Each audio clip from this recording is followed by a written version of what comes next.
Got it. Right. Is this Bergamot? We're going to talk about 2022's The Menu, now out on HBO Max. In theaters still, apparently. Is it? What theaters? I looked it up tonight, and it gave me showtimes for today. Really? Yeah. Oh, well, I really? gotta head out then. I didn't actually finish it. No, I totally finished it. Good show. Like, subscribe. Ben's an eater. Please. He totally finished it. Wow. Is that a fat joke? Jesus. Oh, it's a comment. Oh, look at this. How much? Both how much? barrels. God. How much fat shaming did this movie do, Ben? None. They didn't allow any fat people to be in it. So, I mean, I guess 100%. Not one fatty in the bunch. Folks. And it's about food. It's about eating food. And they're like, no fat people. Anyway. Wait, I'm looking for this movie. What's that? One of those guys was packing some weight. I can't remember. I mean, one of the ad guys or whatever they were they hiding offshore? Anyway, spoilers tonight, by the way. The fan base has asked us to please start giving that the caution at the start of the show. Spoilers.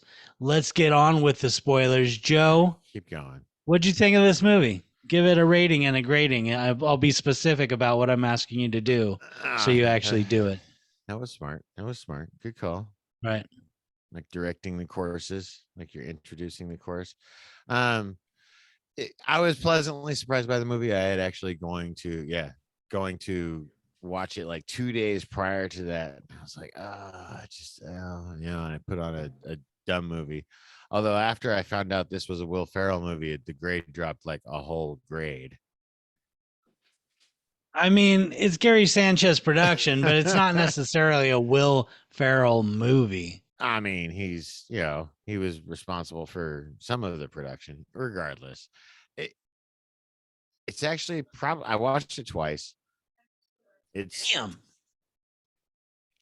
Honestly, it's an A-. I had trouble picking this movie apart, and I really wanted to because Russell picked it.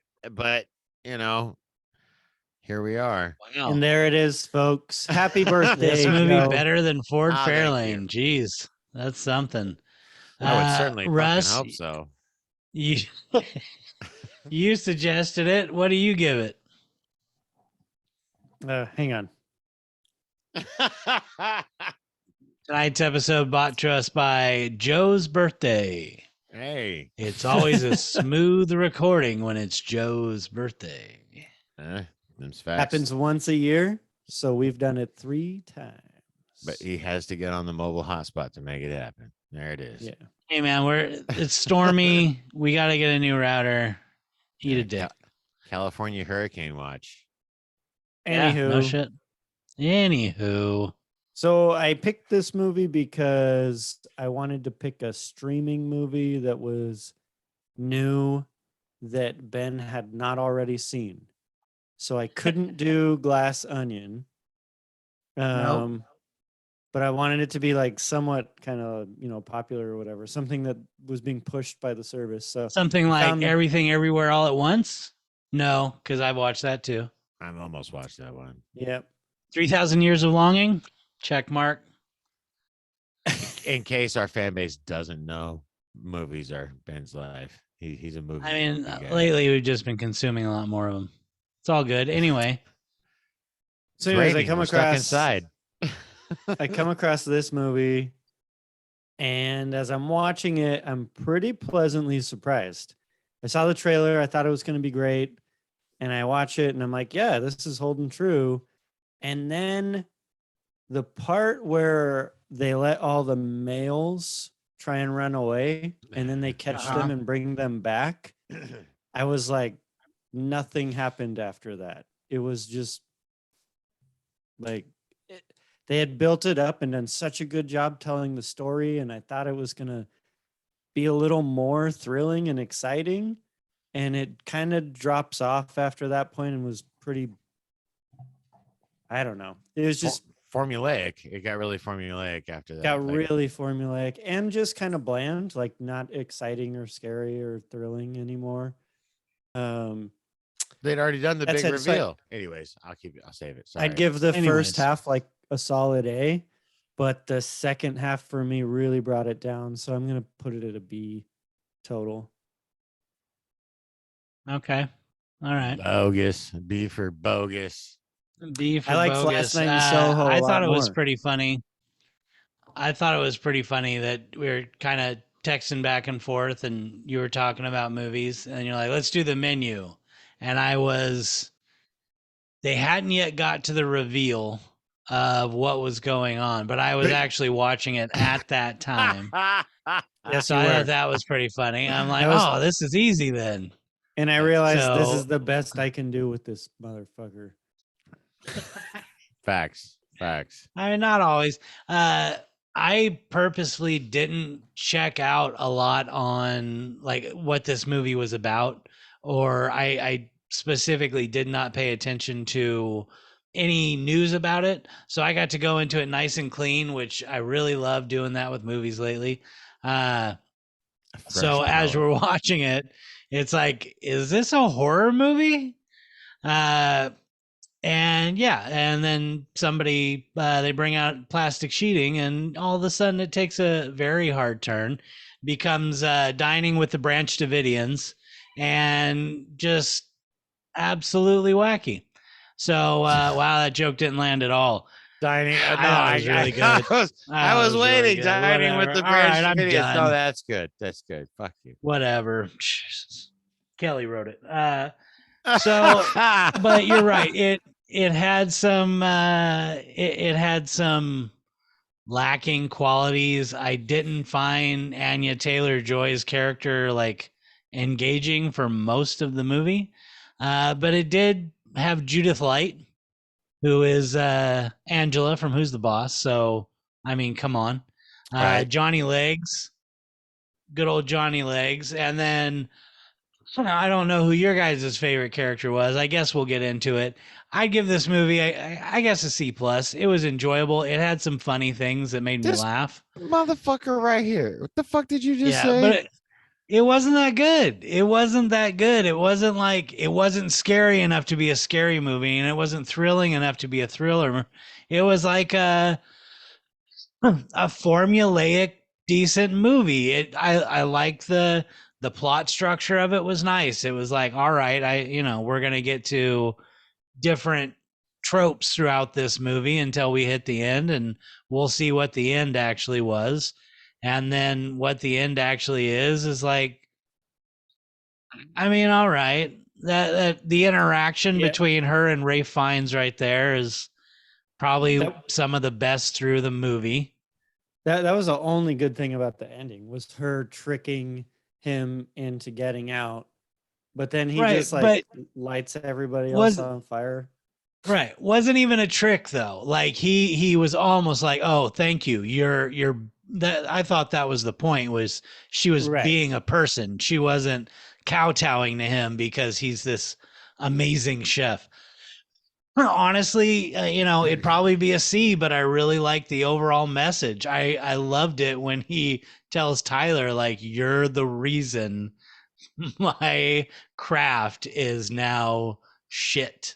Why there's no mystery, knowing how to do it and executing. Yeah. Are two completely different and then things. When I can't believe you came in with a C+, dude. Like, freaking, why are we even friends? I mean, how did you land there? That's it. You just turned 45. It's over. Don't call me anymore. Done. Yeah. It's over. Jesus. I mean, what catapults it into an A-? I mean, you only like this movie really slightly less than Avatar 2? I mean, it is what it is, man. It was very refreshing. It was a nice take. I really enjoyed Fiennes in that role. Yep. I think the way it was written, it was well paced, like, especially because, like you, I went into it completely cold, hadn't seen any of the info on it, so I went in with a nice clean palette. And I think that was important. The movie got an opportunity to tell its story. And I agree with Russ. Like after the big reveal, all right, shock's done. You did it. You done. You already pulled the trigger. Yeah, no, like once you find out everybody's planned to be killed here, it's like, what's the next big thing? Well, right, Nothing. but they do a good job escalating it from like, all right, we're kind of picking up a bad vibe here, and then dude, bam, kills himself right in fucking front of him. Like, all right, cool. It was like, Picking in up a case you bad were vibe here. wondering, this is where we're going. Yeah. Well, and I'm like, is it a horror movie? And then they pull the plastic curtains, and I'm like, oh, it is. This is about to be awful. Yeah. I love the freaking kitchen, I will keeping it sanitary.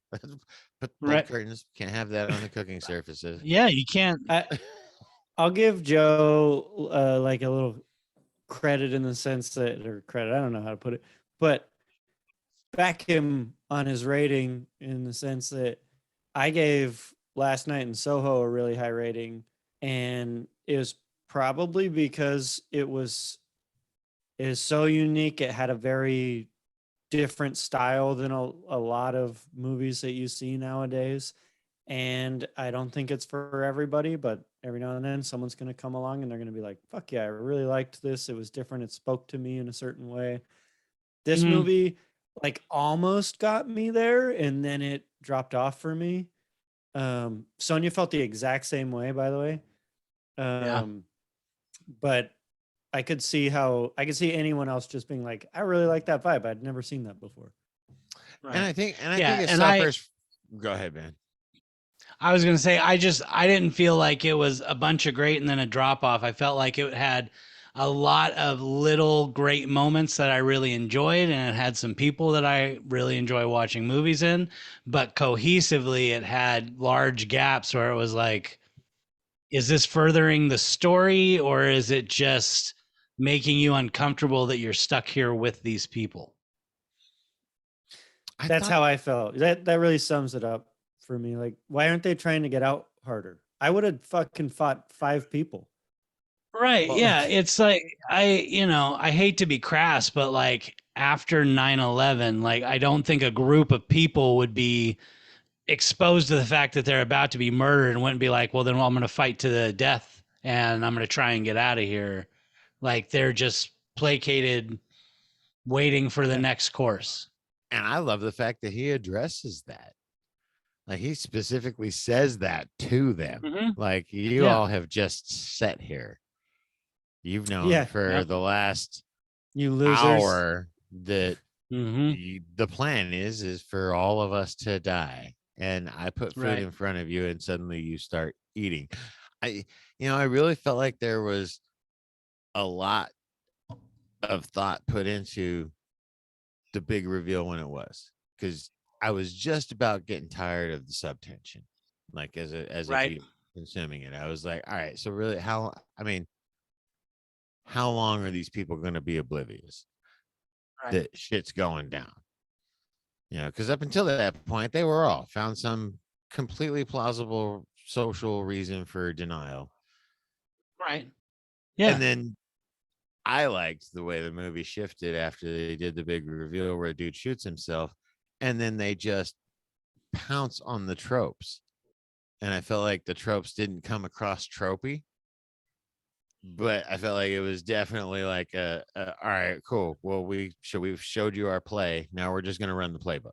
So just enjoy what we've orchestrated for you. And I enjoyed it in that respect. Like I knew what was coming, but it was like, all right, well, how are you going to do it? Are these people really going to sit there and just let you kill them? Right. They literally did. Sure. Yeah. I'll say this. I'll raise it up to a B- just for the demonization of s'mores, which I view as an abomination and cannot believe that that's something that people go sit out in the wilderness and eat. It's absolutely ridiculous to me. S'mores are the grossest shit. That's fantastic. Anyway, I've only ever been able to eat one. I can't. Really half of one. Are so good. but everyone makes No, them hey, wrong. Russ has the foil trick that actually makes them good to, but still you can only eat plus one. And I'm sorry, I'm a fat person and I see them and I'm like, oh God, this is gonna hurt. Like it feels like a sugar spike to me when I look at it. I think around the age of like just 28 for a normal human, eating more than once more, whether you like them or not, is like a feat. Means you've got a problem. Yeah. Hey, Question for you guys. Yeah. Who of all the famous chefs out there, who did he remind you of the most? Michael Chiarello. Oh, who the fuck is good that? That's actually a really good one. That we used to work for him, and he's an awful human being. I mean, is he? Yeah, I think he was actually pretty. Anyway, let's not libel. Let's not get into it. He was fine. I met him once, twice, whatever. I want to say the obvious pick, which is Gordon Ramsay, but I'm almost more inclined to say Anthony Bourdain. I mean, definitely his disdain for everybody. Yeah. Say what? In the movie trivia, which is really lean. There's only 19 lines total. There's like an ode to Gordon Ramsay. When he calls her a donkey. I didn't. Yeah, it's the donkey part. For me personally, the cod. I think his like mannerisms and his whole kind of look and feel really reminds me of Thomas Keller from Napa Valley. I can see that. Thomas Keller mixed with Voldemort. Yep. Wow. Yeah. Thomas Keller's a nice guy and he's a lot taller than him, but he did remind me of him. Interesting. I really enjoyed when he confronted his regulars. Oh, dude. Yeah. I mean, what was your favorite though? What's your favorite little moment in the movie as far as like an overarching scene? The cheeseburger, honestly. I mean, I felt like I felt like that was the part that connected the front of the movie to the back and humanized, in Russell's words, human centipede eyes. Made you not feel bad for Hitler. What? You're lucky it's your birthday. Russ, what did you have? I don't know. For me, this movie did have several moments that were really good. And I think there were a couple that really stood out for me were the table of douchebags. And when he manages to start scaring them, I was like, yeah, douchebags, shut up. And one thing I really did not see coming was when they reveal that the loser guy that Anya Taylor-Joy's with, when he reveals that like this guy knew that you were all going to come here and die, and he's just such a diehard fan. That's my favorite scene by far. Good. When they reveal that he knew they were all going to die, and he still hired this woman. I was like, oh my God, this fucking character. I cannot believe. I'd nominate him for best role on screen. Like at first I was like, seconded. Fuck this guy's freaking seconded. Oh yeah. But when it came to he was my favorite character by far. I was like, oh wow.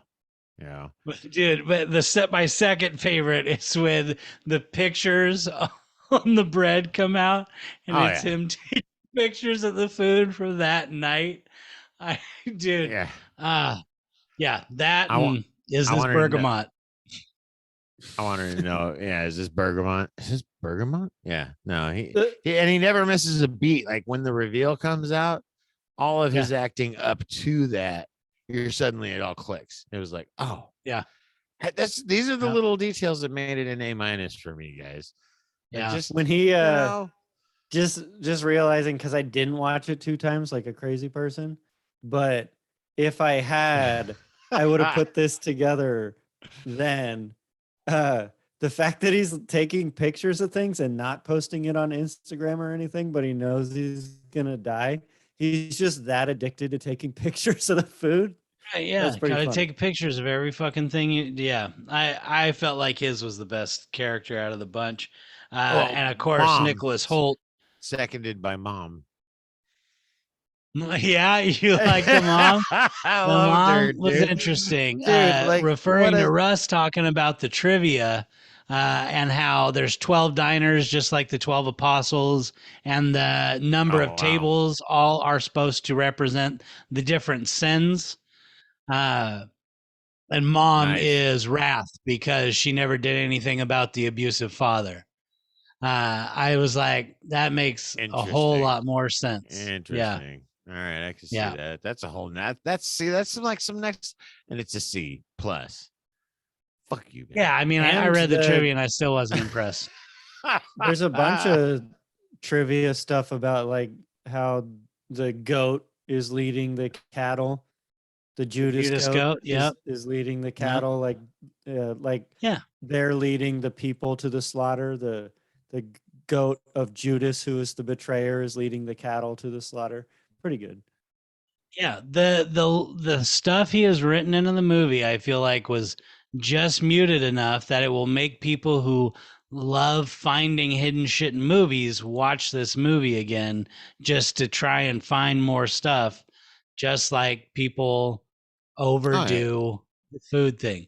I honestly love the overall message. I know it was a little dark in the end, but he gives the speech about do not eat, taste.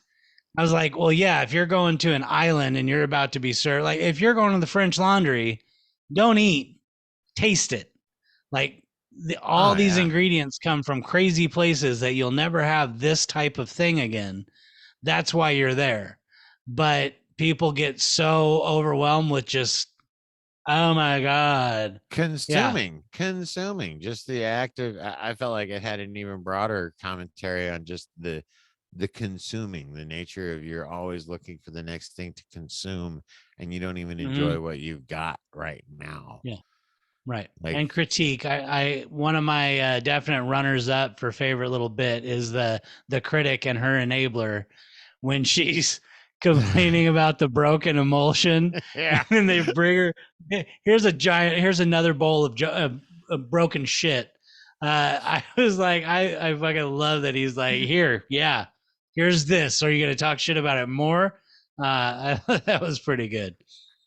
It was in that moment that I realized what Russ feels like when we continue to bash on him for his movie picks.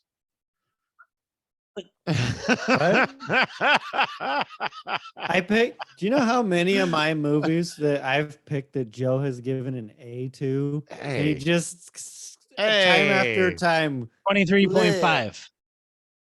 One of them, he changed it. No, what would you guys say? Do you have a worst dining experience that comes to mind for just overall with the atmosphere and the food and anything that springs to mind as like the worst thing you've possibly ever eaten? I've got an experience that was the worst overall experience I've ever had. Although the food wasn't necessarily the worst I've ever eaten, but the experience. Yeah, just the experience. It's a historic building on the corner of on the way to Napa. We won't get specific. But I'm sure they're limited. But we went in there and it was just post COVID, but the environment was like almost sterile. And it had like no character, no feeling. You really felt like you were in it. You almost felt like you were eating in a museum. Now, they expected you to is this building located between Mm-hmm. American Canyon and Napa? Yes. Okay, so I know exactly what you're talking about. Yes. Is the building white? Oh, I don't know. It's a big farmhouse building. Russ, you know somebody whose family owned it. Yeah, it's what you're thinking of. You can't miss it. You know somebody whose family owned it. Really sucked. The service was horrible. It was super and normally echoey. It's beautiful. No, I mean from the outside it looks terrific. I've been wanting to try it for years. And we went in. You haven't been there. Oh yeah, no, we paid Napa prices for Joe, Fairfield food. I think Ben might have it mixed up. Is this a single story building or a 3-story building? No, it's like a 2 or 3-story building. It's right there at the intersection. Yeah, man. Ben's thinking of a different one. Oh, I have I never am. eaten at the one that you're talking about, and I've always wanted to. They've got like little Don't goats do it. outside too. Don't do it. The only thing that's worth it was the waitress. Good to know. Very What'd friendly. she taste like? Russ, what Very about you? friendly. God, man, I don't know. I can remember the only time I've ever written a review on Yelp that was a low rating. And it was for a Oh. place that I go back to now. Oh shit. I'm not gonna put them on blast, but the service was just awful. I got my food an hour after other people got their Damn. food. An hour. Like no recognition or anything during that whole time. Food came out at really weird time. I don't know. The whole thing was just like messed up, and when I did get it, it had issues with it. And they forgot one of our items and then billed us for it anyways. You know, just all the Wow. things that you could possibly do wrong. I had an experience. I don't know similar to why that, I stayed, but the did. other one was the worst. The other one was worse. Which one was worse? A 3-story building. What the fuck are you talking about? It's like a two. Fuck a two. You want me to Google it? I'll put them on blast. I give a fuck. I'm never going back there. Hey, it was right after COVID. There's a whole Ben, grace you know period that- since then. Ben, you know the 4-way intersection that's right at the base of Talking about the hotel? No, No. it's not a hotel. Right Oh no, at- at the right at base of the the base- overpass. Yeah. Yep. What do you go Yeah. left? Like if you're It coming depends out on of which way you're Napa and facing. you come over the overpass, you would take a right at the light, If you're leaving and then Napa take your first left. Yep. And Oh, yeah, if you're then you leaving can Napa. turn into their parking lot. Yes, if Yeah. you're leaving Gotcha. Napa, I've never been down that road. All the times I've been to Napa, I've never taken a right there. All right. Well, if Yeah. if you guys ever want some eye candy, go eat lunch there. Go by yourself. It's I mean, too expensive. if I'm in Napa, like it's not too fucking hard. I don't have a particularly worst one, but I can tell you one of my favorite dining experiences ever was Christmas party at the CIA at Greystone. And oh my fucking God, that night rocked. Some of the best food I've ever had, some of the best wine I've ever had. Wait, this motherfucker asked us for our worst, and then he comes out with Right, his yeah, best. I know, right? I can't even think of it. Can't Can't even think of it. But boy, did I think of one of the best I've ever had. That was a fun night. Good times. No, yeah. I mean, shit, can I throw my best out there? Oh yeah, what do you got? Oh yeah, dude. We went to friggin'. I mean, come on. You asked me for my worst, and the first one that popped to mind was my best. It was friggin' Morton's Steakhouse in Sacramento for a Christmas party Really? when I was working with RC. Yeah, I think they're 4-star Michelin rated. I can't remember. Morton's There's only is 3. great. Is it only 3? I don't know. Yep.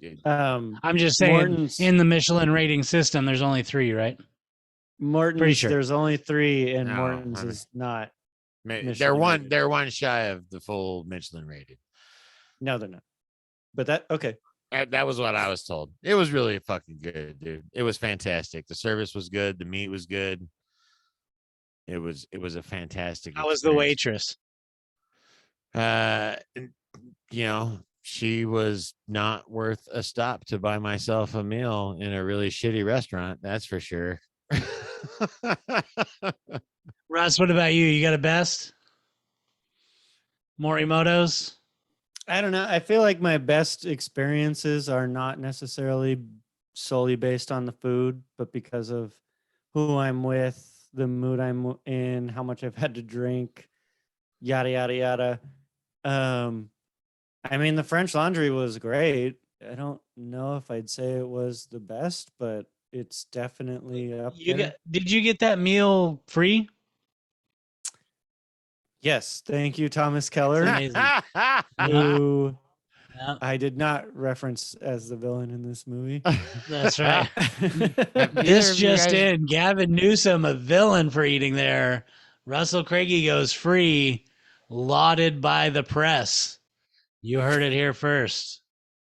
Have either of you guys ever done the Salt and Stone or Salt Stone? The one right Yeah, they outs- closed down. Did they really? Yeah, they are now replaced with Morimoto Asia, which is quite Oh, good. Damn. It's like were Morimoto good. doing Chinese food. I very enjoyed good. them. Hmm. Yeah, great Hmm. ambiance and food there. They're all right. Interesting. Now that we've had all this food, let's before we're too tired, let's get the wad out. Director of this movie, Mark Mylod is his name. First time on the show. First time on the show, but a lot of TV. But he did direct the movie of Ollie G into House. So I feel like it bears mentioning. I don't understand how Sacha Baron Cohen is not an even bigger name, like synonymous with comedy. Maybe because he's taking it too far. He did make a dick talk in Bruno, but Ollie G in the House was his first character. He used to have a show on HBO that was so fucking hilarious, and that's where Borat and Bruno came from. So for this guy to direct Ollie G in the House, I really had to kind of go, oh, respect. And then Entourage. Did a bunch of Entourage. Yeah, I can Entourage. I can see that. Game of Thrones, and then Succession, which is a newer show. Kelly got into it a lot. I didn't watch it as much, but looked really good. Lots of really great acting. One of the Culkins is in there. The writers, they pretty much have only done this. And then, so Ray Fiennes, first time on the show, right? No, he was in Sunshine. Yeah, no, he's been around before. Did we do Sunshine on this show? We Yeah, have done Sunshine. Yeah, you thanks for picked paying it. attention. No, that was me. Sunshine. Oh, that was Ben. I was That's right. thinking My Little bad. Miss Sunshine for some reason. I was like, did we do that? But no, we did do Sunshine. And Calling Dr. Sunshine, we haven't done yet. Isn't he the bad guy in Sunshine too? Yeah. God, No. He's actually a composition. No, the actual bad guy is the bad guy from Kick-Ass and a bunch of other shit. Anyway, Is he the doctor? Who is he? I don't know. They give like three Sunshine? names. I don't know. I can't tell you. Hey, This is but why the you're real- here. the real thing about the actors is that John Leguizamo was supposed to be Daniel Radcliffe. How different the characters are those two people? Oh, I mean, very different. I love John Leguizamo, but I felt like his character was, I read that he based it on Steven Seagal, who he called a horrible human being after working with him in a movie. Wow. Like I did with Michael Chiarello. We'll move on. We'll move on. Moving on. When you think of Ray Fiennes, is it straight to Schindler's List? Is there anything else you think of him in? Maybe is it Voldemort or Schindler's List? I mean, Voldemort. I mean, it's Schindler's List for the visual. But obviously I know he does Voldemort. Honestly, I'd call Schindler's List probably his top. I mean, I didn't like pull up his deep filmography, but just off the top of my head, I mean, dude, he's slayed. He fucking killed in that movie. He did voice Ramses in Prince of Egypt. Would you change your vote? No. All I ever wanted. He's been in a shit ton of movies. Oh yeah, no, I mean he's been around a long time. Not necessarily stuff. One of my favorite roles for him is Grand Budapest Hotel. Honestly, he's so good in that role. Joe probably loved him in The King's Man. No, that was not a good role. Was not a good movie. Don't watch it. You know what was that he was in? Wallace and Gromit and The Curse of the Were-Rabbit. We're gonna do it soon. It's just a good movie. Wallace It's and just a Gromit. good movie. I haven't thought about them in a long time. There's Yep. a reason. Mike used to love them. Shout out to you, Mike. You're never gonna see this. Idiot. Yep. But you'll probably say that you did. Anya Taylor-Joy, we actually just talked about in our review of Last Night in Hobo. Go ahead and click the link. Soho, Slow-Mo, John Leguizamo, Hung Chow, Judith Light, and then Janet McTeer. Not a lot of names in this, but definitely some good acting. But, like not more than a B- but- tops. See, Arturo- all right. Well, we're up already. We're up from a C+ to a B-. You saw it here. Arturo Castro. I've seen him before. What'd he do? God, what else has he been? He was like the guy with the smashed. That's head. what I mean. His head's like That's what I mean. his head looks like a turnip, kind of. Fantastic. He was one of the three douches. The one who threw the chair. The at first the window. one to run when he says you get to escape. That was Yeah. a good bit. All right. That was a good All right, bit. so that was the D, and we're starting backwards from the D. We did the D. Oh no, you did the W Yeah. in the middle. We- We went DWA. That's how we do it every time. Yeah, we're good. but yeah, we've gotten through them all. We've got the wad out that fast. I think much just- like this movie, the second half of the doesn't show take has a long. steep drop off. What do you guys got? I wanted to go back. Tell me to the about movie. I your wanted to talk favorite about cheeseburger. The major. Well, I mean, come on, we could have Hey, that conversation. I got a good cheeseburger story. Yeah, I'm down. Dave's it's a- Hamburgers. it's If a- you grew up in Fairfield, you do. Otherwise, shut up. Yeah, no, it's Dave's. What It's do a- you got? It's an interesting story because, and before you Burger give patties your were made of people. opinion, on the at the end of the story, you guys got to tell me your opinion on In-N-Out. But Ugh. coming back to Thomas Keller, the genius that he is, he created his own pop-up restaurant where it was Uh-huh. based on a experience that he had with one of his friends. He went and picked him up from the airport, and his friend wanted to get some food, and they were in kind of a pinch, so they went to In-N-Out, and they got 2 cheeseburgers and some fries, and then they had a bottle of wine, and they opened the bottle and just like drank it together while eating burgers. And he said it was one of like those toxic memorable experiences that you just, like you saying, what was your favorite eating experience? And he remembered it just because it was him and his buddy, and he wanted to recreate that, so he made a pop-up, and I think it was called Burgers and Half Bottles. And the whole thing was he made a burger similar to the In-N-Out burger, only like a little bit fancier. And with it, you were supposed to order a half bottle of wine. And If you that didn't, was did your they meal. get to hurt you? I think they just wouldn't sell to you for being a loser. No soup Well, for they're you. Good for them. Good for Yeah. them. But it's a cool little story, and In-N-Out can be a polarizing burger conversation amongst people. What do you guys think of In-N-Out? I personally think it's the best thing you can get in under 10 minutes. Benjamin. Been more than 10 minutes in the drive-through. I gotta let Sometimes. you What lead. the hell? Sometimes. Yeah. That's what you got to Jesus. say about it. The drive-through. No complaints about the food itself. I think mean, their burgers are awesome, and they don't give me I feel diarrhea. like their fries are a betrayal, a visual and a visceral betrayal. This is true. The burgers, I mean, as much as I might want to talk shit, I feel like they're super fucking solid. They're very tasty. Like, I got no complaints. In-N-Out is honestly like, God, oh, I know I'm going to eat something that's delicious. I can't stand In-N-Out. I mean, I'll eat See, it if somebody this buys guy. it for me, but I don't think I've ever actually purchased an In-N-Out burger. Why not? I feel like I make a better burger at home. Well, you're not making it though. It's like part of why it tastes good. But it tastes better when I make it. If I want a homemade burger, I'm gonna make it myself. That's the only consolation or consideration I'll give to In-N-Out is they make a great homemade burger, but mine's better. But it's So every time I go to In-N-Out, I'm like, I should have just made this myself.